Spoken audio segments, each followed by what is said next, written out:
एक बार फिर से सभी को नमस्कार। एक बार फिर उपस्थित हूँ आपके सामने लेकर के श्रीमद् भगवद गीता। इससे पहले 34 श्लोकों तक का हमने वाचन भी किया है और सामान्य अर्थ को समझने का भी प्रयास किया है। आइए आज क्रमशः 35वें श्लोक की तरफ आगे बढ़ते हैं। श्लोक का वाचन करेंगे और अर्थ को समझने का प्रयास करेंगे। तो यहाँ से हमारा ये श्लोक चलेगा 35वां। एतान्न हन्तुमिच्छामि घ्नतोपि अधघ, ठीक है, घ्नतोपि मधुसूदन, घ्नतोपि, ठीक है, अपि त्रैलोक्य राज्यस्य हेतोः किं नु मही कृते। एतान्न हन्तुमिच्छामि, मैं इनको नहीं मारना चाहता हूँ। इससे पहले का एक श्लोक है, पहले उसको देखेंगे, वो छूट गया हमसे। 34वां श्लोक। तो अर्जुन के द्वारा, यद्यपि इस श्लोक में केवल कथन किया गया है कि मैं अपने संबंधों को बताया गया अर्जुन के द्वारा, और इसका जो कंक्लूजन है वो जो श्लोक अभी हम पढ़ रहे थे 35वां श्लोक, उसमें निकल करके आता है। तो जल्दी से एक बार इस श्लोक को कर लेते हैं। आचार्याः पितरः पुत्रास् तथैव च पितामहाः मातुलाः श्वशुराः पौत्राः श्यालाः संबंधिनस्तथा। अब जितने भी संबंध इस श्लोक में बताए गए हैं, कहता है कि मैं इन सबको युद्ध में नहीं मारना चाहता हूं, अनिच्छा प्रकट करता है इनके साथ युद्ध ना करने की, क्योंकि अर्जुन के मन में विषाद उत्पन्न हुआ, और विषाद जब आता है तो विषाद के बाद मोह जो है अपने आप व्यक्ति के मन में घर कर लेता है। और ये केवल अर्जुन की समस्या नहीं है, संसार में जितने भी लोग हैं जो विषाद में आते हैं, विषाद के बाद मोह की तरफ चले जाते हैं, उसके बाद सबसे पहले जो मन में जो भाव आता है वह आता है अकर्मण्यता। उसको आप कोई भी नाम दे दीजिए। आजकल के टाइम पे अब समय के अनुसार जो है धर्म की परिभाषा बदल जाती है, धर्म को पालन करने का तरीका बदल जाता है, क्योंकि देश काल परिस्थिति के अनुसार धर्म का आचरण किया जाता है। आज इसको इस तरह से समझिए कि यदि उस समय में महाभारत का युद्ध हुआ तो भगवान श्री कृष्ण रथ पर बैठे आगे सारथी बन करके, और पीछे जो है अर्जुन रथ चलाने के लिए बैठे। यदि आज के प्रसंग में महाभारत का युद्ध हो जाए तो आज भगवान श्री कृष्ण रथ पर नहीं बैठेंगे और अर्जुन को भी रथ पर नहीं बैठाएंगे। आज वो राफेल पर बैठेंगे और तब युद्ध करेंगे, क्योंकि समय बदल गया है। और समय के अनुसार जो है इस तरह से देश काल परिस्थिति के अनुसार उसके अर्थ की, उसकी व्याख्या को भी, और उसके जो तौर तरीके होते हैं पालन करने के, उनको भी बदलना पड़ता है। तो प्रत्येक व्यक्ति, ये अर्जुन की सिचुएशन है क्योंकि उस समय की सिचुएशन ऐसी थी। आज महाभारत का युद्ध नहीं है, सामने बंधु बांधव इस तरह से तलवार लेकर के नहीं खड़े हैं, क्योंकि अर्जुन का ये जो मोह है, इसको अगर हम आजकल की भाषा में बोले सीधे सीधे तो ये डिप्रेशन है, ये ओवर थिंकिंग है, ये एंजाइटी है। एंजाइटी तो रहेगी आगे तक, लेकिन डिप्रेशन और ओवर थिंकिंग ये सबसे ज़्यादा है। तो ये केवल युद्ध से नहीं आती, पहले हो सकता है केवल युद्ध से आती रही हो, लेकिन अभी के समय में ये तो इसके अनेक कारण हैं। ये ऐसी सुरसा हो गई है, कितना बड़ा मुंह फैलता जा रहा है इसका, और इसमें बहुत सारे कारण हैं। इसमें हमारा लाइफ स्टाइल और भी बहुत सारी चीज़ें, उस पर फिर कभी बात करेंगे। आइए श्लोक पर आते हैं। आचार्याः, कहता है आचार्याः, केवल आचार्य द्रोण नहीं, आचार्याः, और भी आचार्य होंगे, मेरे आचार्य नहीं होंगे, किसी के आचार्य होंगे, जो आचार्य पद पर प्रतिष्ठित हैं, ऐसे लोग जिनको मैं जानता हूं इस युद्ध में मेरे सामने खड़े हैं। और पितरह, पितरह शब्द से यहाँ पर जितने भी पिता के तुल्य लोग हैं, पिता के तुल्य जितने भी आदरणीय हैं, उन सबको कहा गया। कोई चाचा है, कोई ताऊ है, और ऐसे भी हों जो पिता के मित्र के समान हों, ऐसे सभी लोगों को यहाँ पर पितरह कहा गया है। उसके बाद पुत्राह, केवल अपने ही पुत्र नहीं, अपने पुत्र तो अपनी तरफ है, लेकिन दुर्योधन के पुत्र हैं, दुशासन के पुत्र हैं, और भी अनेक संबंधियों के पुत्र हैं, उन सभी पुत्रों को, और साथ में पितामहाः, बहुवचन का प्रयोग किया गया है, जो पितामह के समकक्ष लोग हैं, जो गंगापुत्र भीष्म के समकक्ष लोग हैं, जिनकी जो अवस्था में बड़े हैं, जो ज्ञान वृद्ध भी हैं और वयोवृद्ध भी हैं। ठीक है, दो तरह से वृद्ध होता है आदमी, एक तो ज्ञान वृद्ध होता है, एक वयोवृद्ध होता है। वयोवृद्ध जो अवस्था से वृद्ध हो, और ज्ञान वृद्ध जो ज्ञान में आपसे बड़ा हो। तो ऐसे जो पितामह हैं, मातुलाह, मामा, जितने भी रिश्ते में मामा होंगे अपने तो मामा गिनती के होंगे, लेकिन युद्ध तो आपसी, क्योंकि जितनी भी सेनाएं इस युद्ध में इकट्ठी हुई है वो सभी आपस में कहीं ना कहीं संबंधों से जुड़ी हुई है। तो कोई मामा होगा, कोई चाचा होगा, कोई ताऊ होगा, सभी को अर्जुन यहाँ पर इंक्लूड करता है। और श्वशुराह, श्वशुराह मतलब ससुर, फादर इन लॉ, तो अपने फादर इन लॉ हो गए, किसी दूसरे भाई के हो गए, दुर्योधन के हो गए, ये जितने भी लोग हैं इनको मैं नहीं मारना चाहता हूं, इनके साथ मैं युद्ध नहीं करना चाहता हूं। श्यालाह, पौत्राह है, पौत्राह मतलब पौत्र हो गए यहाँ पर जो पोते होते हैं, पौत्र। और श्याला, श्याला, साला शब्द हिंदी में है, साला, साला पहले संस्कृत में श्याला होता था, श्याला को वो अपभ्रंश होकर के बिगड़ करके हिंदी में वो साला हो गया, ठीक है। और संबंध, अच्छा इतने संबंधों को तो गिनवा दिया, उसके बाद यदि कोई रह गया हो तो संबंधिनस् तथा, कोई संबंधी अगर रह गया हो तो ऐसे संबंधियों के साथ। अब इसका जो कंक्लूजन है वो अगले श्लोक में अर्जुन बताता है। यहाँ तो केवल संबंधों के नाम बता दिए, संबंधों के नाम तात्पर्य है कि व्यक्ति का नाम नहीं बताया, संबंध बता दिए बस। अब आगे अर्जुन कहता है एतान्न हन्तुमिच्छामि घ्नतोऽपि मधुसूदना अपि त्रैलोक्य राज्यस्य हेतोः किं नु मही कृते। एतान्न हन्तुमिच्छामि, जितने भी मैंने पिछले श्लोक में बताए उन सबको न हन्तुम इच्छामि, मैं मारना नहीं चाहता, ये विषाद है। और घ्नतोपि मधुसूदना, यदि वह मुझ पर प्रहार करे मैं तब भी उनको नहीं मारना चाहता हूं। अब इसको क्या कहेंगे, ये कौन सी सिचुएशन है व्यक्ति की कि सामने वाला यदि मुझ पर प्रहार करेगा तब भी मैं उस पर प्रहार नहीं करूंगा। ये समस्या एडोलसेंस में बहुत ज़्यादा आती है कि तुम मेरा जितना बुरा कर लो, जब वो इस तरह के प्रपंच में फंस जाते हैं ना तो उनके साथ ये बड़ी समस्या आती है। ठीक है, तुम बुरे बने रहो, तुम्हें जो करना है करो, हम हमेशा अच्छे बने रहेंगे। और जो सीधे वृक्ष होते हैं वो जल्दी काट दिए जाते हैं। तो अर्जुन का भी ऐसा ही कुछ विचार है कि घ्नतोपि मधुसूदना, यदि वह मुझ पर प्रहार करते हैं तब भी मैं उनको नहीं मारूंगा। और श्री कृष्ण के लिए एक शब्द का प्रयोग किया है, मधुसूदन।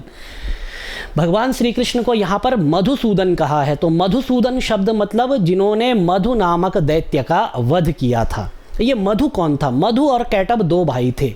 विष्णु कर्ण मलोद भूतौ हंतुम ब्रह्माण मुद्यतौ, विष्णु के कान के मैल से ये उत्पन्न हुए थे और ब्रह्मा को, जो कि विष्णु के नाभि कमल पर बैठे हुए थे, खाने के लिए जाने लगे। तब वहाँ पर भगवान नारायण ने कृत्वा चक्रेण वै छिन्ने जघने सिरसी तयोः, उन दोनों के सिर को अपने चक्र से काट दिया था। तो विष्णु के कान के मैल से उत्पन्न होने के कारण दोनों मधु और कैटब को भगवान नारायण का पुत्र कहा जाता है। तो यहाँ पर मधुसूदन शब्द से अर्जुन कहता है कि हे मधुसूदन, आपने तो अपने ही पुत्रों का वध कर दिया था। तो आपके लिए यह आसान है कहना कि आप अपने संबंधियों को मार दो, लेकिन आप हैं, आप नारायण हैं और मैं अर्जुन हूं। आप में और मुझ में बड़ा फर्क है। इसीलिए विशेष प्रयोजन को रखते हुए यहाँ पर भगवान वेदव्यास ने मधुसूदन शब्द का प्रयोग किया है कि मधुसूदन कहने का तात्पर्य क्या है कि आपने तो अपने पुत्रों का वध कर दिया था, लेकिन मुझसे ये नहीं हो पाएगा। तो अपि त्रैलोक्य राज्यस्य, अगर आप कहो कि आपको त्रैलोक्य का राज्य मिलेगा, अर्जुन कहता है कि हे नारायण, हे मधुसूदन, यदि आप कहो कि इनको मार करके हे अर्जुन तुझे त्रैलोक्य का राज्य मिलेगा, मैं तब भी इनका वध नहीं करूंगा, तब भी मैं इनको नहीं मारना चाहता। और हेतोः किम नु मही कृते, इस छोटे से मही कृते, छोटी सी भूमि के लिए, भूमि के टुकड़े के लिए, इंद्रप्रस्थ के लिए तो फिर कहना ही क्या। अर्थात जब मैं त्रैलोक्य के राज्य के लिए भी, क्योंकि त्रैलोक्य का राज्य बड़ा होता है, मैं अपने संबंधियों पर शस्त्र नहीं उठा सकता, तो इस छोटे से भूमि के टुकड़े के लिए मैं उन पर शस्त्र क्यों उठाऊंगा। ये अर्जुन की सिचुएशन है, ये अर्जुन की स्थिति है। आइए आगे बढ़ते हैं, अर्जुन और क्या कहता है।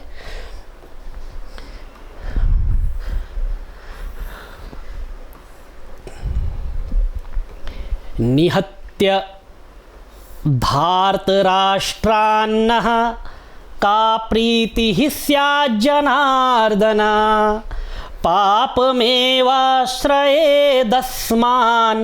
हत्वैतानाततायिनः। निहत्य निहत्यधार्तराष्ट्रान्नः का प्रीतिः स्याज्जनार्दन पापमेवाश्रयेदस्मान् हत्वैतानाततायिनः। अच्छा, अर्जुन का मन यह स्वीकार करता है कि ये आतताई हैं। यहाँ पे कहते हैं ना आततायिनः, कि आतताई हैं, ये दुष्ट है सारे के सारे। तो दुष्ट तो हैं, लेकिन कहता है कि इन दुष्टों को मार के हमें मिलेगा क्या? निहत्य धार्त राष्ट्रान्ना, निहत्य अर्थात मार करके, धार्त राष्ट्रान्ना, इन धृतराष्ट्र के पुत्रों को मार करके, का प्रीति स्या जनार्दन, हे जनार्दन हमें क्या प्रीति होगी, क्या प्रसन्नता होगी, आखिर इनको मार करके हमें मिलेगा क्या? अब अगर कहते हो कि इंद्रप्रस्थ का राज्य मिलेगा, तो वो तो पहले ही मैं कह चुका हूं कि अपि त्रैलोक्य राज्यस्य हेतु किम नु मही कृते, कि जब त्रैलोक्य का राज्य भी मुझे मिलेगा मैं तब भी नहीं मारूंगा, तो छोटे से भूमि के टुकड़े के लिए मैं क्यों मारूंगा? अब देखिए भगवान वेदव्यास ने यहां पर शब्द का प्रयोग किया है जनार्दन। ठीक है, एक एक शब्द की महत्व को समझिए कि जनार्दन शब्द का प्रयोग किया है। जनार्दन मतलब पहले अर्जुन ने कहा कि ये आतताई हैं। ठीक है, ये तो आतताई हैं जितने भी सामने युद्ध करने के लिए खड़े हैं, और आप क्या हैं? आप जनार्दन हैं। ठीक है, लोगों के ऊपर दया करने वाले हैं। तो हे नारायण, इनके ऊपर भी दया कीजिए, आप तो जनार्दन हैं। उनको याद दिलाए कि आप तो जनार्दन हैं, आप इनके ऊपर भी दया कीजिए। अगर पापी हैं कोई बात नहीं, लेकिन मारने के लिए मत कहिए, क्योंकि हैं तो अपने ही। विष वृक्षोपि संवर्ध्य स्वयं क्षेत्तुमसाम्प्रतम, ऐसा जो है व्याकरण में आता है एक जगह कि यदि विष का पौधा अपने आंगन में स्वयं लगाया गया हो तो व्यक्ति उसको काटने में भी असमर्थ होता है, क्योंकि उसने खुद उसको बड़ा किया होता है। और ये तो मेरे सगे संबंधी हैं, रिश्तेदार हैं, इनको मैं कैसे मार सकता हूँ? ऊपर से ये पापी हैं मैं मानता हूँ, लेकिन ये आप भी तो जनार्दन हैं। बहुत सारे लोग ऐसा कहते हैं ना कि वो बोल दिया होगा उसने, ऐसा कर दिया होगा, लेकिन वो दिल का बड़ा अच्छा है। आप ये बताइए, ऐसा आदमी जो हर बार इस तरह के मिस्टेक्स करता है और उसके लिए कहा जाए एवरी टाइम वो मिस्टेक करता है, और उसके बाद उसके लिए कहा जाए कि वह दिल का बड़ा अच्छा है, वो उसने कर दिया होगा, वो दिल का बड़ा अच्छा है। आप बताइए उस दिल के अच्छे आदमी का हम करेंगे क्या, जब वो हर बार काम बिगाड़ देता है? तो अब यहाँ पर अर्जुन भी यही कहने का प्रयास कर रहे हैं कि ये लोग पापी हैं, लेकिन आप भी तो नारायण हो। ठीक है, इन्होंने कर दिया होगा, लेकिन इनको क्षमा कर दीजिए। अब नारायण क्या कहते हैं वो तो आगे देखेंगे। तो निहत्य धार्त राष्ट्रान्नः का प्रीति ही स्यात् जनार्दन, हमें क्या प्रसन्नता होगी? का प्रीति ही स्यात्, कौन सी प्रसन्नता होगी हे जनार्दन इनको मार करके? अच्छा, अर्जुन डायरेक्टली नहीं कहता आप जनार्दन है, नाम ही ऐसा बोलता है कि श्री कृष्ण समझ जाते हैं कहना क्या चाहता है। पापम एव आश्रयेत अस्मान, इनको मार करके, क्योंकि पापियों को मार करके तो हमें पाप ही मिलेगा। तो पाप मेवा श्रयेद अस्मान, हमें तो केवल पाप की ही प्राप्ति होगी यदि हमने इन्हें मारा। तो हत्वा एतान आततायिना, इन आतताइयों को मार करके हमें तो केवल पाप ही प्राप्त होगा, हमें क्या प्रसन्नता हो जाएगी इनको मार करके? अर्थात हमें इनको नहीं मारना चाहिए। और मैंने जो इससे पूर्व श्लोक में कहा था एतान न हन्तुम इच्छामि, मैं अपने वाक्य पर कायम हूं, ऐसा अर्जुन का विचार है।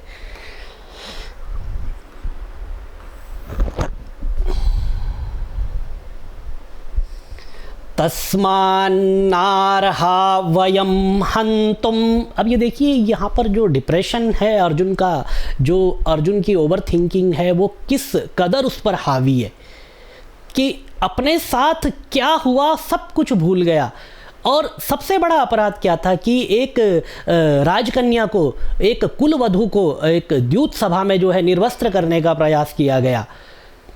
ये सारे, और बचपन में जब बाल्यकाल में थे तो जला करके मारने का षड्यंत्र किया गया। ये सारे षड्यंत्रों को यहाँ पर अर्जुन भूल गया और कहता है कि इनको छोड़ देना चाहिए। यद्यपि हो सकता है एक पक्ष ये कि शांति खड्गः करे यस्य किम करिष्यति दुर्जनः, ऐसा भी कहा जाता है जिसके हाथ में शांति की तलवार हो उसका दुर्जन व्यक्ति कुछ नहीं बिगाड़ सकता। तो अर्जुन का ये पक्ष अच्छा लग सकता है, लेकिन क्या अर्जुन ने इससे पहले शांति का प्रयास नहीं किया था? मैं अर्जुन कहने का तात्पर्य यहाँ पर पांडव सेना से है कि पांडवों के पक्ष ओर से क्या इससे पहले शांति का प्रयास नहीं किया गया था? यदि अर्जुन यहाँ पर शस्त्र त्याग कर भी देगा तो भी दुर्योधन इस युद्ध को नहीं रोकने वाला। इसीलिए अर्जुनस्य प्रतिष्ठे द्वे न दैन्यम न पलायनम। अर्जुन की दो प्रतिष्ठाएं हैं, एक तो दीनता नहीं दिखाना और दूसरा युद्ध से नहीं भागना। और श्रीमद् ईशदत्त शास्त्री प्रताप विजय महाकाव्य में लिखते हैं, धिग ब्राह्मणम तमथ यह श्रुति मंत्रहीन। उस ब्राह्मण को धिक्कार है जो वेद मंत्रों को नहीं पढ़ता है, और धिक क्षत्रियम तमथ यह समरेति दीना। और ऐसे क्षत्रिय को धिक्कार है जो युद्ध ऐसा उपस्थित हो जाए, कर्तव्य है ये इस समय, क्योंकि यदि आपने ये युद्ध भी नहीं है, ये आत्मरक्षा है। यदि आपने नहीं मारा तो सामने वाला आपको मार देगा। ऐसी अवस्था में श्रीमद् ईशदत्त शास्त्री लिखते हैं कि ये जो क्षत्रिय इस समय पीछे भाग जाए उस क्षत्रिय को भी धिक्कार है। ठीक है, तो यहाँ पर तस्मान्नार्हा वयम हन्तुम धार्तराष्ट्रान् स्वबान्धवान् स्वजनं हि कथं हत्वा सुखिनः स्याम माधव। स्वजनम ही कथम हत्वा माधव। माँ अर्थात लक्ष्मी और धव अर्थात पति या स्वामी, लक्ष्मी के पति। अब देखिए, लक्ष्मी के स्वामी या लक्ष्मी के पति बता करके एक पारिवारिक भावना को, नाम जो भगवान श्री कृष्ण का यहाँ पर बोला, एक पारिवारिक भावना को उत्पन्न किया है श्री कृष्ण के अंदर, क्योंकि अब जो अर्जुन बात कहने वाला है वह परिवार से संबंधित है। सम्राट धृतराष्ट्र ने पहले श्लोक में कहा था, मामकाह पांडवाश्चैव, मेरे और पांडु के पुत्र क्या कर रहे हैं। वहाँ पर भेद बुद्धि आ गई थी दोनों के अंदर, धृतराष्ट्र के अंदर, कि उसने पांडु के पुत्रों को अपना पुत्र नहीं समझा। लेकिन यहां पर अर्जुन क्या कहता है कि तस्मान्नार्हा वयम हन्तुम, हम योग्य नहीं हैं किनको मारने के, धार्तराष्ट्रान, धृतराष्ट्र के पुत्र, जो स्वबांधवान, जो कि हमारे बंधु हैं। अर्जुन की बुद्धि में धृतराष्ट्र के पुत्र अपने वास्तविक बंधु मानता है, इसीलिए कहता तस्मान्नार्हा वयम हन्तुम, हम उनको मारने के योग्य नहीं है। क्योंकि अपने भाइयों को कौन मारता है, अपने भाइयों की हत्या कौन करता है। तो तस्मान्नार्हा वयम हन्तुम धार्तराष्ट्रान् स्वबान्धवान् स्वजनम ही कथम हत्वा, अपने जनों को मार करके ही सुखिनः श्याम माधवा, हे माधव, अपने ही लोगों को, अपने ही स्वजनों को मार करके हम सुखी कैसे रह सकते हैं। अर्थात अपने लोगों को मारेंगे, क्षणिक सुख तो प्राप्त हो जाएगा, लेकिन उसके बाद जो कुल में जो दुख उत्पन्न होगा, जो क्लेश उत्पन्न होगा, जो शोक की लहर दौड़ेगी, वह समस्त परिवार में जाएगी, और उसी परिवार का मैं भी हिस्सा हूँ। इसीलिए स्वजनम ही कथम हत्वा सुखिनः श्याम माधव। आज की वीडियो को, आज के व्याख्या को यहीं पर रोकेंगे। अगले पार्ट में इसके आगे के श्लोक आपके सामने लेकर के आऊँगा।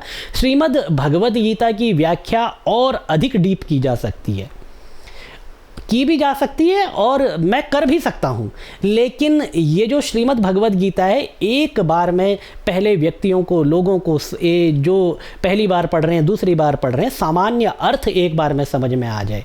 उसके बाद यदि आप कोई सी पुस्तक आप खरीदते हैं तो उसके बाद आप उसको पढ़ते हैं तो आगे का जो इसका गूढ़ रहस्य है वह आपको अपने आप भी समझ आता जाएगा। यद्यपि जिस तरह से अभी हम श्लोकों को ऊपर से पढ़ करके निकल रहे हैं या प्रयास कर रहे हैं, जहाँ पर आवश्यक है वहाँ पर अर्थ को भी डीपली देख रहे हैं, लेकिन सेकंड चैप्टर से ऐसा अपन विषय ही कुछ ऐसा आ जाता है कि वहाँ पर जो है, जो भारतीय दर्शन की जो पराकाष्ठा है उसके दर्शन हमें होते हैं, तो वहाँ पर डेफिनेटली हम बहुत डीप मीनिंग में भी जाने का प्रयास करेंगे। क्योंकि उसके बाद कर्म योग, सांख्य योग, जब ये चीज़ें आ जाएगी, जब पहले सांख्य योग आएगा फिर कर्म योग आएगा, ये दोनों ही योग अपने आप में ऐसे हैं जो कि गंभीरता का सागर है, या यूं कहिए कि गंभीरता में सागर के समान है। तो वहाँ पर कितने गंभीरता, कितनी गहराई में हम उतरेंगे, ये तो सिर्फ नारायण जानते हैं। और आगे की जो प्रक्रिया है उसको नारायण के ऊपर छोड़ करके आज के वीडियो को यहीं पर समाप्त करते हैं। ओम भगवते श्री नारायणाय नमः।